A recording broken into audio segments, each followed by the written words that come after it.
Hey there, welcome back to Ask Amy. I have a question today from Leslie. It's a little long. I may stop and speak to things as I'm reading, or I may not. We'll see. So Leslie says, I understand that we are a creature made up of thought. All experience is thought, and that includes both good and bad thinking, in quotes, she says. I see that there's nothing to be done with thought, and so we can easily see that changing thought or choosing thought is seemingly impossible.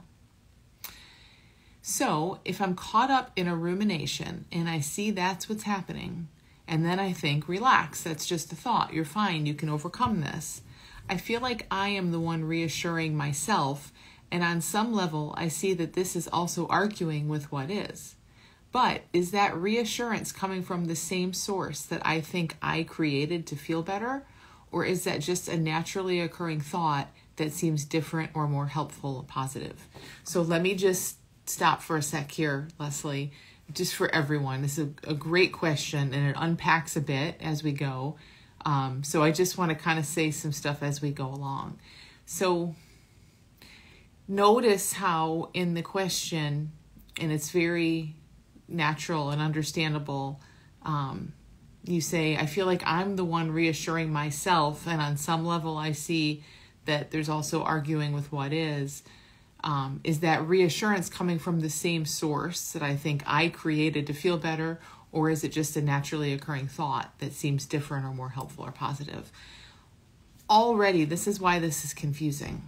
Already, it's very complicated. We have multiple selves. There's the I who's ruminating, right? There's the I who's saying, who apparently is thinking, relax, it's okay. There's the I that has the reassuring thought. Maybe that's the same I as the last one.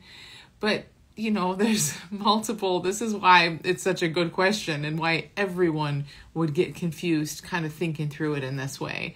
And then it's like, well, what's the source? Is the source coming from the same source that I think I created to feel better, or is that just a naturally occurring, as if these are two separate things? Like there's something that you think you created to feel better, which might be telling yourself, relax, it's okay, you can overcome this, versus, as you say, something that's like naturally occurring, as if the former isn't naturally occurring. So totally get it. It's very, very complicated when everything starts getting broken up into pieces and split off, and then we're looking for multiple sources, and there's multiple possible sources. So just as I keep reading through the question, let's all just kind of say, what if there's one source, only ever one source of everything? And even that is not really an accurate statement, because what I'm going to say next is that there's really only one, period. One, just oneness, just one. So if there's one, there isn't one and then its source, because now we have two. There's just one. There's just one. People call it whatever they call it, energy, awareness, consciousness. There's just one appearing as many. But that might not be super clear. That's totally fine. But just to kind of stop here and say, when we start getting into multiple me's and multiple sources, that's when we can kind of say, man, it can't be that complicated. There has to ultimately be, at the very least, if we want to say it this way, one source of everything. That already kind of cuts the complexity in half. There's one source of everything. So that speaks a little bit to that part. There's not a you having these positive, reassuring thoughts versus something that's naturally occurring. You said it yourself. I am thought. The feeling of being a you, a separate you, is a thought. It's not a truth. It's a thought. So that's a thought too. All from the same source. Everything, again, so to speak, it's not, I wouldn't really even call it a source. It just is. But everything, let's say, same source, same origin, not different, not separate. Okay, so let me keep reading. So she says, if there is a consciousness that's bringing it all to life, is it not possible that I am able somehow to use the creation of thought to help myself feel better?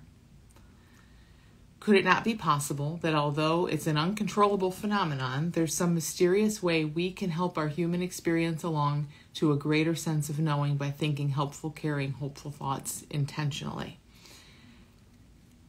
Yes and no.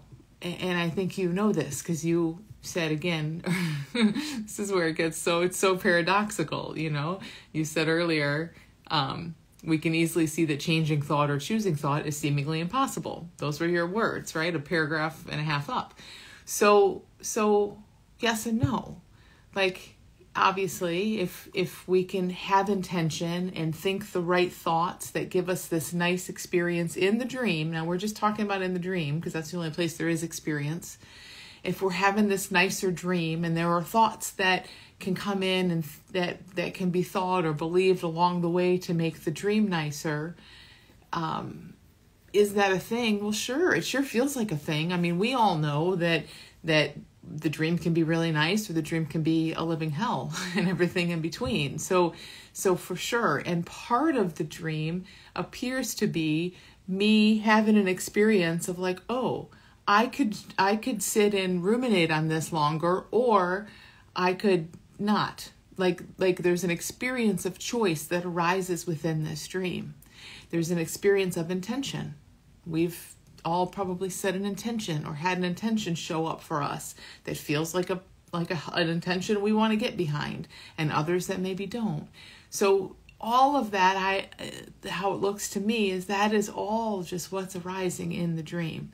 Is there actually control over any of it? Of course not, because if there was actually control, wouldn't we all just have a really nice dream? At least at times, maybe not always. Maybe part of what we want is the variety, but there are lots of times where we are racking our brains, banging our head against the wall, saying, if I could see this differently, I 1,000% would, and yet we don't seem to be able to. So no control, no ultimate choice, no ultimate control, as you alluded to earlier in your question. But in the dream, in the moment-to-moment flow of experience where I am there as a thought also, the I has with it choice and intention and movement and this versus that, all the dualism. So that's there and it shows up in the dream, but in the ultimate sense, no, because there's one. Everything is one in the ultimate. Okay, let me keep going. Such a good question. So she says, so many beliefs have been stripped away, and I feel more the incredible specialness of this life, even with its trials. It seems like the finding your way home is not just about it's all thought, so let it be, but more it's all thought, but you have a hand in turning the tide of it. With the seeing, some hopeful, reassuring thought sure seems to reinforce, and that would imply a doing. I also ask myself the same question. How did I arrive at that thought? Or where did the reassuring thoughts come from? Did I choose them or somehow conjure them up? Am I allowed momentarily to dip into the endless well of thinking and choose something nicer rather than the same shitty thought that's the usual? She says, I'm not sure if I've fully conveyed what I'm asking. What I really like to know is what you think about positive affirming thinking. If the thinking we have is like a machine, it seems like I could help write a better story. Yes. So I think you're right, Leslie. I think in the dream, see, the difference maybe is like, can we actually versus is there an experience of doing so? For sure, there's an experience of doing so. There's an experience of being full out, having some control, being a me that has some control. That's really what this all hinges on. So when you ask, can I momentarily dip into the endless well of thinking and choose something nicer? Here's the question back to you. Who? Who is it? Who are you that is dipping into some endless well and choosing a nicer thought? Who are you? Because again, earlier in your question, I'm not picking on you, but this is just the circular nature of this. Earlier in your question, you said, I know that I'm only a thought. What does that mean to you? To me, again, there's a sense of a self. There's an experience of a self much of the time, but there is no self. There is no actual self that is separate from a well of nice thinking versus a well of painful thinking. All of that is for sure experienced. It is an experience, but it is an experience in the dream of me as a separate self with stuff to do, intentions to set, positive and negative feelings to have. In that dream, yes, full out. We do things, we think things, we set intentions, we sometimes think, that's amazing. Look at how I told a better story here, and look how great this turned out. Sometimes we think, man, I should have told a better story. I tried to tell a better story. Look how horribly this turned out. All very real in the dream. In the dream, that's just the story thought tells. Ultimately, in the absolute, is there a you separate from anything to control or choose anything? Find it. I can't find it. I don't think so. So, does that help at all? You obviously can't answer me back right now, but sit with that a little and see how that lands and if that helps at all. It's complicated when it all gets chopped up, and then you're on to the fact that there's really just one, but then you're playing in the multiple, and that's fine. That's what we do. That's fine, but that's where it gets complicated because we kind of can't resolve that in a way. Like there's either one or there's not. So, I mean, maybe the way we resolve it is kind of like I do, and like I'm saying is, yeah, there's an absolute and there's also a relative dream world. In the relative dream world, all of these things happen, but they aren't the absolute. They aren't the truth. They're thought shifts, mind goes quiet, it all vanishes.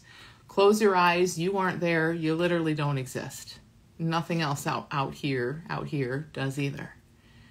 So in this dream, there can be lots of intentions and actions and better or worse stories.